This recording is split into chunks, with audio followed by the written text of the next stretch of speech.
साथियों नमस्कार, स्वागत है आप सभी का आपके अपने इस YouTube चैनल विजिटेरिया में। साथियों मैं हूं एडवोकेट मंजीत त्रिपाठी। आज की इस वीडियो में हम लोग बात करेंगे कि EMI देने के बावजूद भी अकाउंट NPA हो जाता है।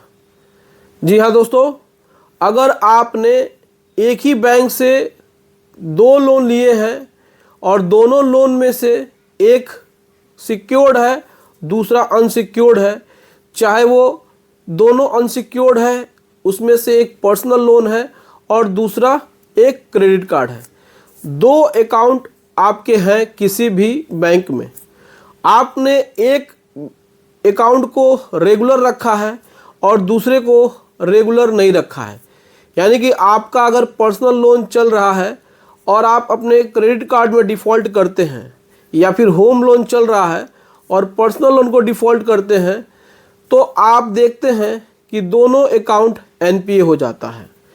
अब मान के चलिए एक एग्जाम्पल के तौर पर लेते हैं कि आपने किसी भी बैंक से एक पर्सनल लोन लिया अपनी सैलरी पे, दूसरा आपने उसी बैंक से एक क्रेडिट कार्ड भी लिया। अब आप अपने पर्सनल लोन की EMI हर महीने अपनी सैलरी से कटवा रहे हैं, यानी कि आपके सैलरी अकाउंट से डिडक्ट होता है EMI हर महीने जो भी आपकी EMI है 5,000, 10,000, 15,000, 20,000 जो भी है वो आपके सैलरी में से कट रहा है। लेकिन आप क्रेडिट कार्ड का इस्तेमाल कर रहे हैं और क्रेडिट कार्ड के बिल को आप पे नहीं कर पा रहे हैं, तो इसमें क्या होता है कि एक समय आता है कि बैंक आपके दोनों अकाउंट को NPA करके आपको नोटिस भेज देती है। अब ये जो सिचुएशन है वो बहुत ही हार्श होती है। एक तरफ आपका EMI भी जा रहा है और दूसरी तरफ आपको नोटिस भी आ रही है। अब आप एकदम परेशान हो गए हैं, बैंक वालों के पास जा रहे हैं तो बैंक वाले सुन नहीं रहे हैं। ऐसा कैसे हो सकता है, क्या ये पॉसिबल है? तो देखिए, बैंकिंग नियमों के अनुसार तो ऐसा पॉसिबल नहीं है, लेकिन बैंक वाले इस प्रकार की चीज़ें कर रहे हैं।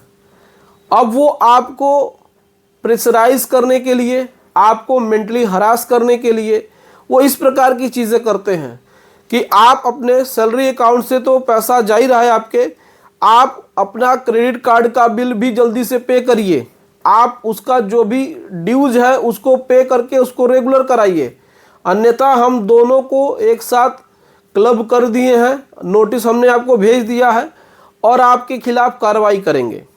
अब उसमें आर्बिट्रेशन की कार्रवाई कर देंगे, हो सकता है कि उसमें ECS बाउंस की कार्रवाई कर देंगे, हो सकता है कि उसमें आजकल 406, 420 का भी केस कर दे रहे हैं, यानी कि 316 और 318 में जो BNS की धारा हो गई है।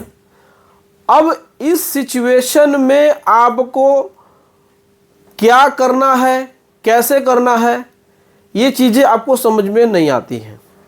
तो देखिए, आज के इस वीडियो में हम आपको डिटेल से बता रहे हैं कि अगर आपके साथ ऐसी कोई समस्या है, आपका एक अकाउंट रेगुलर है, दूसरा अकाउंट अगर रेगुलर नहीं है, NPA है, और बैंक ने दोनों को एक साथ क्लब करके नोटिस भेज दिया है, तो आप सबसे पहले बैंक को एक लेटर भेजेंगे कि आप 15 दिन के अंदर में आप ब्रांच मैनेजर को एक लेटर भेजवा दीजिए एक नोटिस के तौर पे अपने एडवोकेट से कि कृपया करके 15 दिन के अंदर में इन सारी समस्याओं का समाधान किया जाए, अन्यथा हम आपके खिलाफ लीगल एक्शन लेने के लिए स्वतंत्र हैं।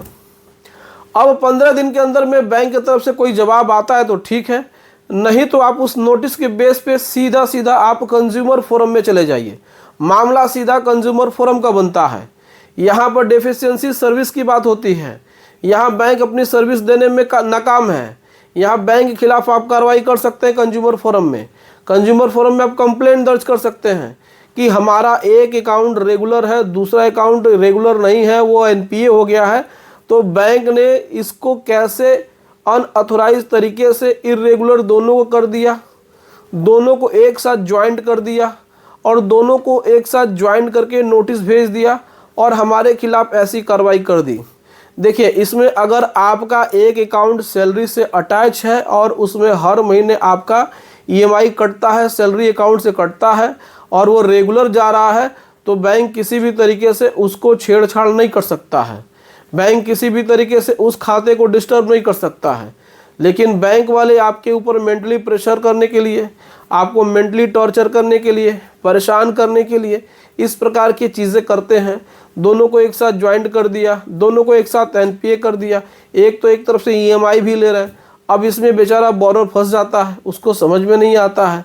अब वो बैंकों का चक्कर लगाता है, तो बैंक वाले कहते हैं दोनों को अकाउंट को आप रेगुलर करिए या तो दोनों को एक साथ क्लोज करिए। अब आप एकदम बिल्कुल परेशान हैं, अब आपके पास पैसा नहीं है, तो आप घबराइए नहीं। जैसा मैंने आपको बताया है कि आप कंज्यूमर फोरम में इनके खिलाफ कार्रवाई कर सकते हैं, डेफिशिएंसी ऑफ बैंक सर्विस का केस फाइल कर सकते हैं और आप वहां से अपने दोनों खातों को अलग करा सकते हैं। और उसमें फिर आप एक को रेगुलर तो किए ही हुए हैं, दूसरे को आप सॉर्ट आउट करने के लिए मोहलत मांग लीजिए। आप वहाँ पे सेटलमेंट के लिए एक एप्लीकेशन दाखिल कर दीजिए और बैंक वो चला जाएगा नोटिस के तौर पे, बैंक भी अपीयर होगा, उनकी दोनों की बातें सुनी जाएंगी और जो आपका पक्ष होगा उसको रखा जाएगा और सीधे सीधे बैंक को डायरेक्शन दिया जाएगा कि भाई खाते को आप क्लब नहीं कर सकते हैं, दोनों को एक साथ लिंक नहीं कर सकते हैं। जो रेगुलर है उसको रेगुलर की तरह ट्रीट करिए और जो रेगुलर नहीं है उसको इरेगुलर की तरह ट्रीट करिए। और उसके साथ जो भी आपको करना है, सेटलमेंट करना है, सेटलमेंट कर लीजिए। उसके खिलाफ आपको अलग से कोई नोटिस इशू करना है, नोटिस इशू करिए, लेकिन आप रेगुलर खाते को रेगुलर खाते के साथ लिंक नहीं कर सकते हैं। और इस पर फिर आपको अच्छा खासा रिलीफ भी मिल जाएगा, कंपनसेशन भी मिल जाएगा और फिर बैंक को से चेतावनी दी जाएगी कि भविष्य में इस प्रकार की कोई भी कार्य न किया जाए। तो ये आपके साथ अगर हो रहा है तो आपको बिल्कुल भी परेशान होने की ज़रूरत नहीं है। तो उम्मीद करते हैं दोस्तों कि ये वीडियो पसंद आएगी, वीडियो अच्छी लगी हो तो वीडियो को लाइक और चैनल को सब्सक्राइब जरूर करें। चलिए मिलते हैं नेक्स्ट वीडियो में। Thank you so much. जय हिंद दोस्तों।